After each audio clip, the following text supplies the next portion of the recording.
Welcome to the Adrenal Fatigue Podcast with your hosts, Danielle Zeese and Angela Rocchio. Balancing your hormones and overcoming adrenal issues can feel really complicated.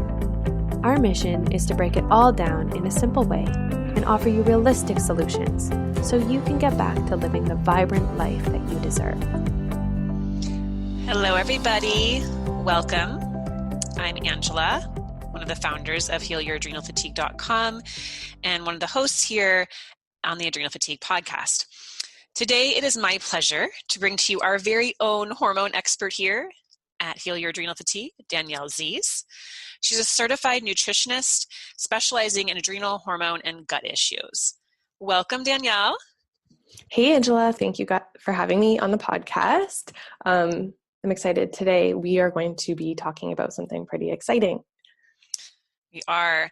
Do you want to tell them a little bit about your background? Yeah.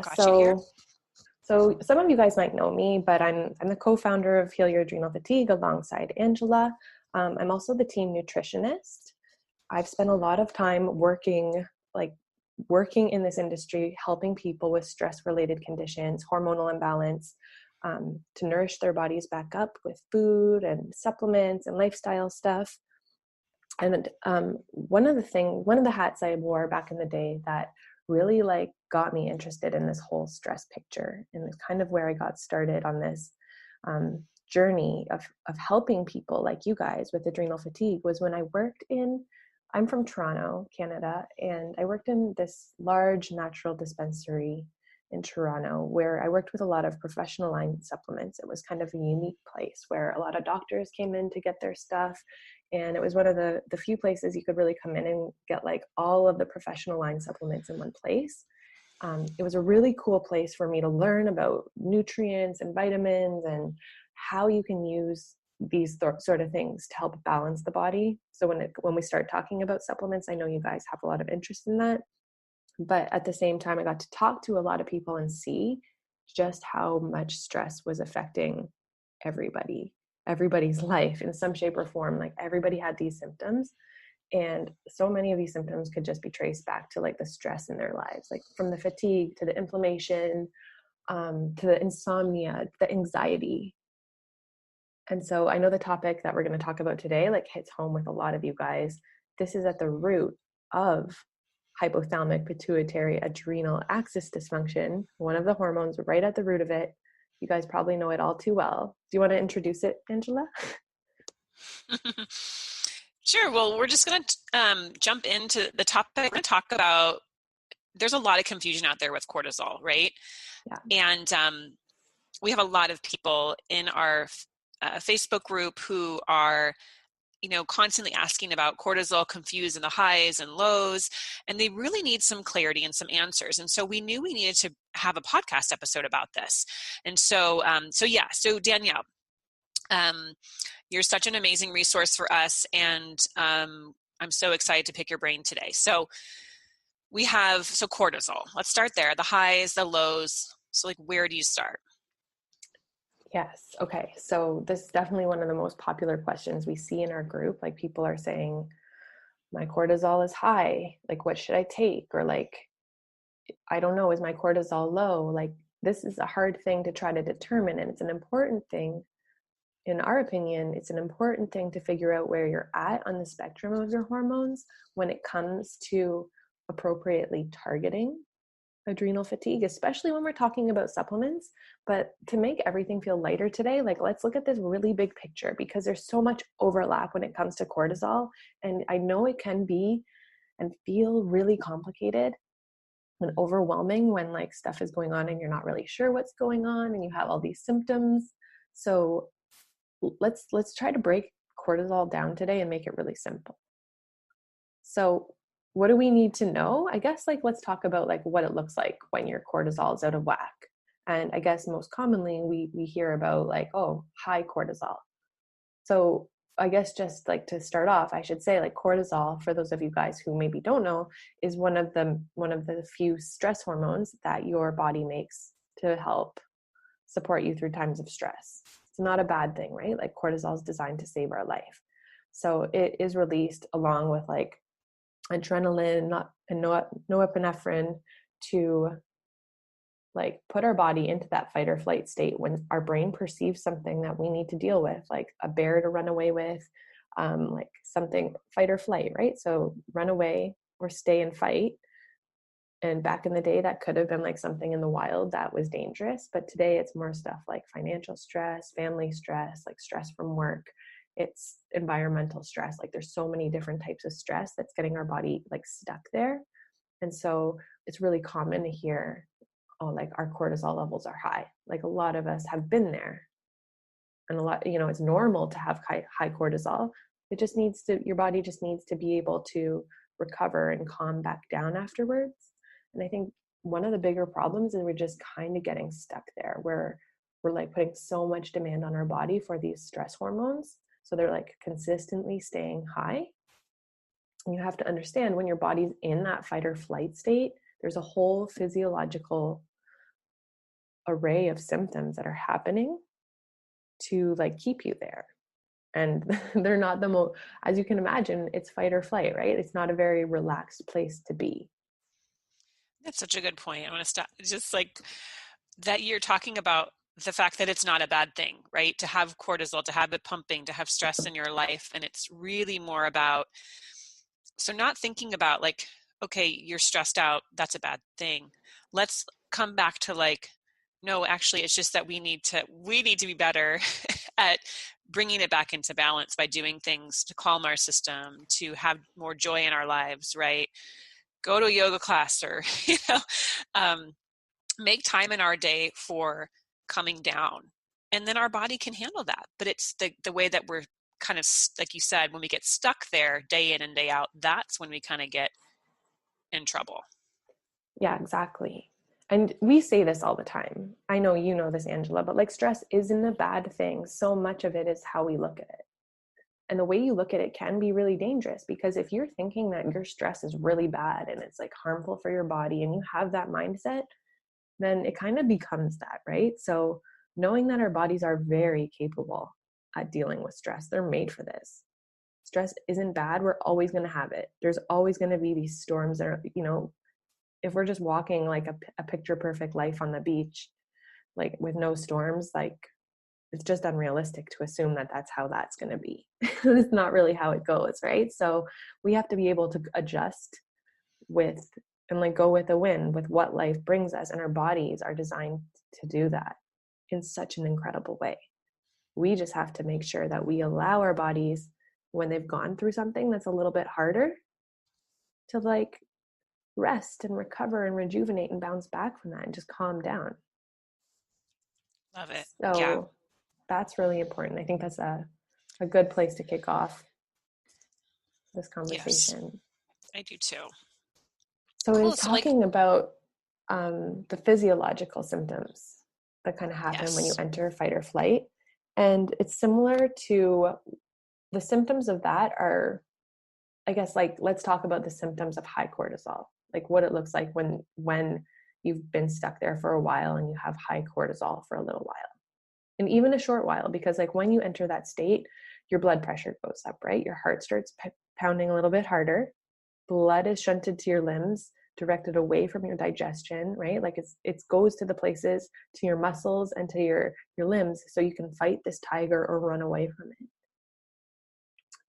And there's a whole like thing going on when when you have high cortisol, because it works like the opposite of insulin.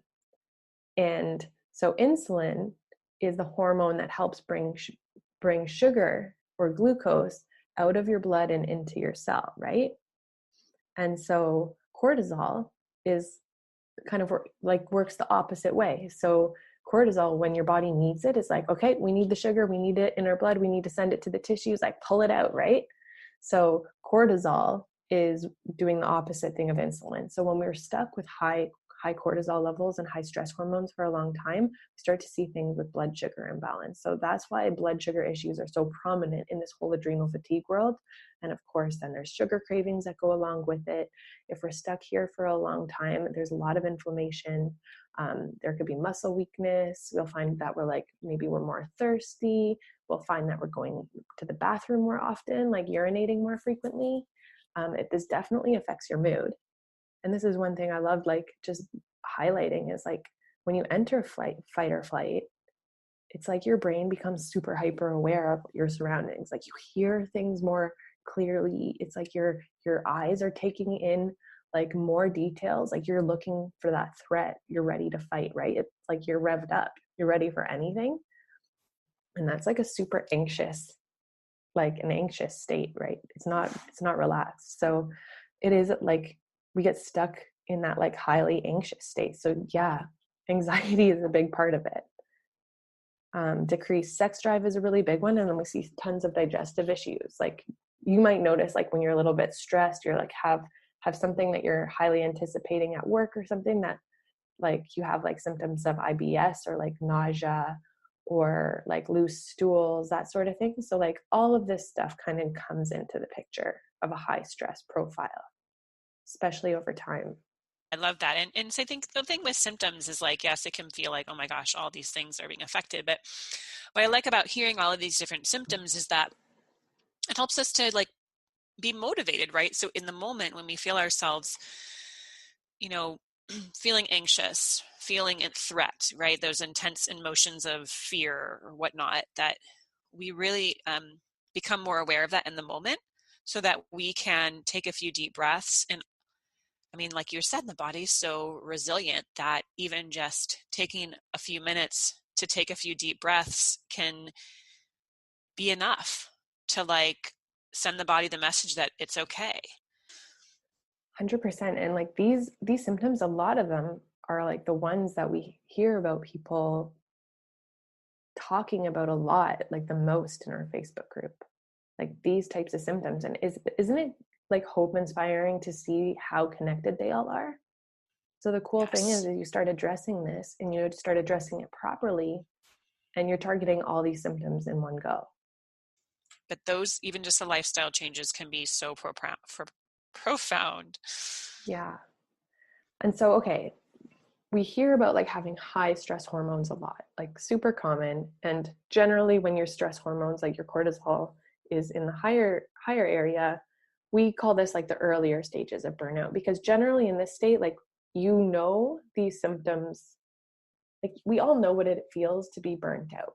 We've all been there at different times in our lives. It just becomes more prominent and we become more and more like used to it the longer we get stuck there. And the longer we're stuck there, stuck in this fight or flight state and like living with chronic stress, then things start to shift a little bit in the way that our body stops, I guess. I was going to say starts responding, but stops responding to cortisol. And I think that this gives a really like good picture of what happens and what I believe is like happening in the body when it comes to dealing with like because all of this has to relate to like how your brain and your adrenals are communicating, right? Hypothalamic pituitary adrenal axis dysfunction. We have a podcast all about like that. But essentially like what's happening is like there's miscommunication going on between your brain and your adrenals. And your brain is the one who's calling for these more stress hormones, and your adrenals are the ones who are making it, right? So one of the issues that we have, and like a really nice way to think about this, is it's kind of like insulin resistance, in the sense like when we have insulin resistance, which is like essentially like when you have prediabetes or diabetes, it's like when your cells stop responding to insulin, and so that your blood sugar becomes more difficult to regulate your blood sugar because your body's not responding to the hormones properly, and there's this communication going on between your brain like we need more sugar, but then there's a lot of sugar but we're not responding to it properly. The same thing starts to happen with our cortisol. It's like cortisol resistance. So like we've had high stress hormones for so long that receptor on the cell just gets downgraded and the body stops responding like it was before. And so then it becomes really easy for this to be super confusing for the body, right? And so this is where we can start to see when things have kind of progressed for a longer period of time and we're starting to get into the deeper stages of fatigue and burnout, this is where things start to feel lower. And like We're not feeling as revved up anymore. We don't have the energy and the vitality and the vigor that we used to have. All of the symptoms that we've kind of been experiencing seem like worsened. And a lot of the symptoms are kind of the same, but some of them change a little bit. Like you'll see there's a lot of overlap in some of the symptoms. So like belly fat, increased belly fat can be a symptom of both. High blood pressure, high cholesterol, sugar cravings, more inflammation. When your cortisol starts to get low, it becomes like more chronic inflammation, more chronic fatigue. We can see lower blood pressure too. So like it's nothing set in stone, right? Salt cravings, sugar cravings. You might feel nausea. You might have digestive issues, muscle or joint pains, irritability. The emotional stuff comes into play again, like depression, anxiety, other behavioral stuff, sexual dysfunction, and like loss of libido. Like there's a lot of overlap between the symptoms. And a lot of what's happening is like the body either thinks that it has enough or doesn't have enough. And there's just like a lot of confusion on the way the body's responding to cortisol and the way that our brain is like constantly asking for more like stress hormones. So you can see that this becomes like kind of a kind of like a mess. Does that make sense? Yeah. So that's more when we are thinking low, when our cortisol is really low, like when we see that on a test or whatnot. Yeah, we're looking, that's more of like the traditional symptoms of burnout, right? More of the stage 3, correct? Yeah. And like the symptoms, like I say, are going to overlap. And when your levels are appearing low on a test, like generally that's when we would classify it as stage 3, like when things are starting to become like suppressed. But you'll see like, what are the boundaries here? Like, well, first of all, what cortisol are we testing? There's different forms of it, right? There's free cortisol and there's total cortisol. So like it has to do with where the cortisol that we're testing is. So there's a lot of things to consider when it comes to testing. But yes, generally speaking, like the like classification would be like when things are going from high to low and then like eventually are suppressed below what is normal. That's when we would say that you are in stage 3 or more advanced stages of adrenal fatigue or HPA axis dysfunction. That this is like really the body's way of telling you like, hey, like you really need to just take, life down a notch. You really, this, it's like a wake up call for many of us. I mean, I know it was for me. Because at first it might just seem like, oh, I'm just feeling like I can't handle stress like I used to, oh, I have frequent urination. Like it might not really catch people as like, oh, I might have some deeper issues, especially because doctors tend to overlook it, which makes it a little bit challenging, but yeah, it's not something I can ignore anymore.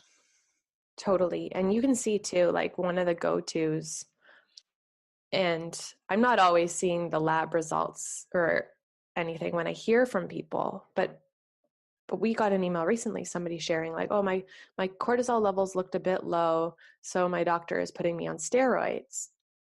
And I just want to say, like, before you go that route or before you ask for something like that, just think about like how going on, like supplementing a steroid hormone like cortisol, like how is this going to affect this picture that we're kind of painting where the body's already very confused by the levels, right? Like the body is so wise. It's doing what it's doing for a reason, and it's doing the best it can. And if something is suppressed or something's high, especially like with our sex hormones, I always like to remind people like your body's doing what it's doing for a reason. And then it's very easy for us to just want to go out. And this is like one of the biggest topics of conversation in our Facebook group is like, well, what can I do to like change that? What can I do to like change this one hormone? But like we have to be looking at the bigger picture of what's going on here. It's not just one hormone, it's several hormones. And it's just not one thing we need to address. Like I know that it's tempting to just want to be like, okay, my cortisol is low. What can I take to like get it up?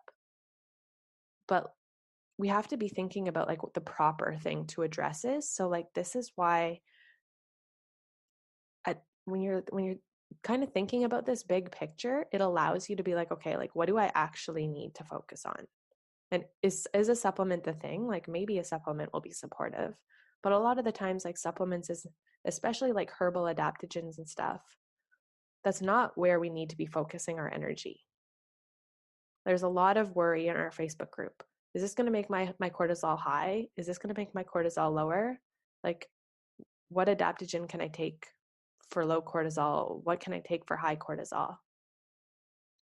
And like, stop. I say like, stop asking that question and start asking other ones.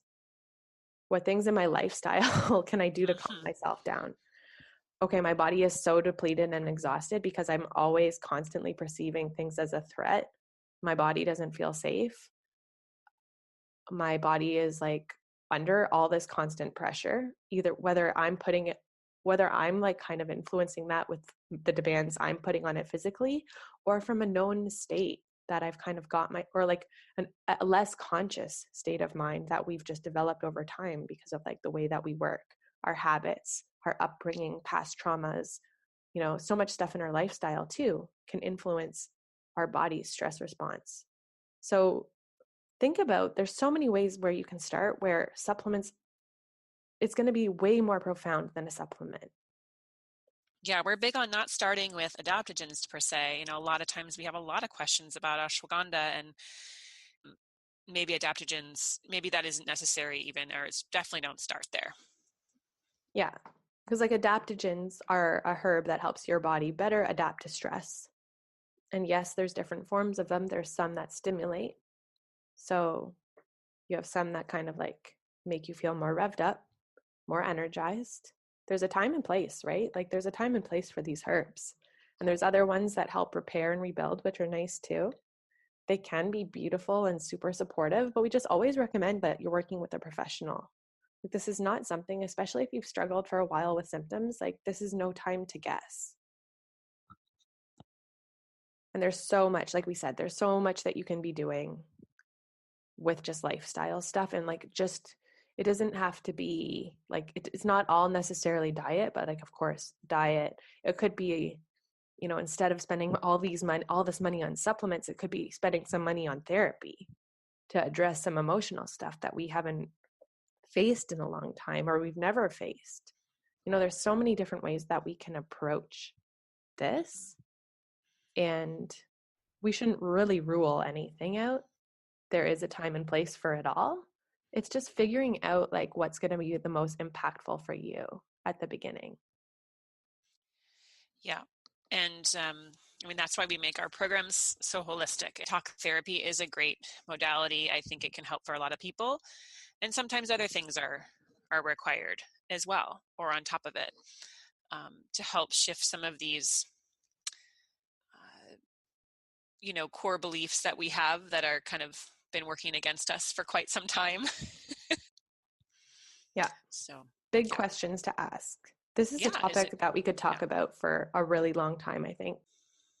This can feel like a lot, but if you can walk away from this conversation with anything today, whether you have high cortisol, whether you have low cortisol, whether you're somewhere in between, or even if you don't know what's going on, but something's going on with your stress hormones, with your hormones in general, or you just feel tired and burnt out and you're just not feeling like yourself, I think this is a really good time for all of us just to take a big step back and look at the big picture. Let's look at our lives. Let's look what our last year has looked like. Let's look what our lifestyle has looked like. What has led us here? What has burnt out our bodies? Obviously, this can get complicated when we start really digging into things, especially for those who struggle with a lot of gut issues, autoimmune conditions, viral infections, some sort of underlying infection. So let's not draw at the straws too much today. Let's put our trust that if we do need more support or if we feel overwhelmed, there is wonderful practitioners out there to help us get the tests that we need, to help us get clarity on what's going on with our hormones, to help us pick the right supplements for us and our situation with somebody who does this for a living, who is a trained professional, and somebody who can actually help you get results. you don't have to be worried about that type of stuff. So if you are doing this work on your own and it's something that's stressing you out, then it's time to get clarity with a professional. And honestly, that's your best bet. It's going to save you time, money, and it can be safer in the long run and avoid you burning yourself out more by picking the wrong thing. So I think that's important. But where can you start right now and where can you start today is doing what we said. Like, let's step back. Let's look at the big picture. Let's take a look at our life. Let's think about the last time we had fun. We took care of ourselves. We put ourselves first. It's a new year, guys. It's the start of a new decade. But whenever you're tuning into this episode, we want you to know that you always have a chance to start over and start working on building new habits that are going to support a calm, rejuvenated, and healthy body. You can restore balance, but just start with the basics. Good food, good sleep, address your lifestyle. No matter what level your hormones are at, these are the fundamentals of adrenal fatigue recovery. And these are at the heart of any recovery protocol, just addressing our stress, right? And just remembering your adrenals are your resilience glands. So if you want to be resilient, you have to be letting your body rest and recover from the different types of stress that it's under. So how can you give your body more rest? How can you have more fun? How can you nourish it better with food? Start there and let's make some magic happen from there on out. Thank you so very much for tuning in to this episode of the Adrenal Fatigue Podcast. If you liked what you heard, please leave us a review on iTunes and don't forget to subscribe. And if you know someone who's struggling and could use some support with balancing their hormones and overcoming adrenal fatigue once and for all, please share this podcast with them. You can visit us at www.healyouradrenalfatigue.com to learn more about us and our adrenal fatigue recovery revolution.